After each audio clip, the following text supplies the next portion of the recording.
Welcome back to my channel. NEET exam cancel ಆಗಿದೆ. ಹೌದು, you heard me right. ಪ್ರಶ್ನೆ ಪತ್ರಿಕೆ ಸೋರಿಕೆ ಹಿನ್ನೆಲೆ ಮೇ 3ರಂದು ನಡೆದಿದ್ದ ನೀಟ್ ಪರೀಕ್ಷೆನ ರದ್ದು ಮಾಡಿದ್ದಾರೆ, ಅಂದರೆ ಕ್ಯಾನ್ಸಲ್ ಆಗಿದೆ. ಮೇ 3 ಈ ಎಕ್ಸಾಮ್ ಆಗಿತ್ತು, ಬಟ್ ರಾಜಸ್ಥಾನದಲ್ಲಿ ಪ್ರಶ್ನೆ ಪತ್ರಿಕೆ ಲೀಕ್ ಆಗಿರೋದ್ರಿಂದ ಇದನ್ನು CBIಗೆ ಏನು ಮಾಡಿದ್ದಾರೆ, ತನಿಖೆಗೆ ಆದೇಶ ನೀಡಿದ್ದಾರೆ. ಶೀಘ್ರದಲ್ಲೇ ಮರುಪರೀಕ್ಷೆಯನ್ನು ಮಾಡ್ತಾರೆ, ಅದಕ್ಕೆ ಡೇಟ್ ಕೂಡ ಅನೌನ್ಸ್ ಮಾಡ್ತಾರೆ. ಎಕ್ಸಾಮ್ ಪೇಪರ್ ಲೀಕ್ ಆಗಿರೋದ್ರಿಂದ ರಾಜಸ್ಥಾನದಲ್ಲಿ ಇದನ್ನು ಮತ್ತೆ ಏನು ಮಾಡಿದ್ದಾರೆ, ಕ್ಯಾನ್ಸಲ್ ಮಾಡಿ ಎಕ್ಸಾಮ್ ಮಾಡಬೇಕು ಅಂತ ಅಂದ್ಕೊಂಡಿದ್ದಾರೆ. ಆಲ್ಮೋಸ್ಟ್ 23 ಲಕ್ಷ 22.79 ಲ್ಯಾಕಷ್ಟು ಸ್ಟೂಡೆಂಟ್ಸ್ ಈ ಎಕ್ಸಾಮ್ನ ಬರೆದಿದ್ರು. ಅವ್ರಿಗೆಲ್ಲ ಮತ್ತೆ ಟೆನ್ಷನ್ ಶುರುವಾಗಿದೆ. ಯಾಕೆಂದರೆ ಅವರು ಮತ್ತೆ ಎಕ್ಸಾಮ್ನ ಬರೀಬೇಕು.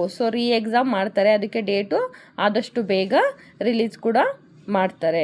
ಹಾಗಾಗಿ ಯಾರೆಲ್ಲ ಎಕ್ಸಾಮ್ ಬರೆದಿದ್ರು ಅವರು ಮತ್ತೆ ಎಕ್ಸಾಮ್ನ ಬರೀಲೇಬೇಕು. ಹಾಗಾಗಿ ಎಲ್ಲರೂ ಮತ್ತೆ ಓದ್ಕೊಳ್ಳೋಕ್ಕೆ ಶುರು ಮಾಡಿ. Thank you for watching.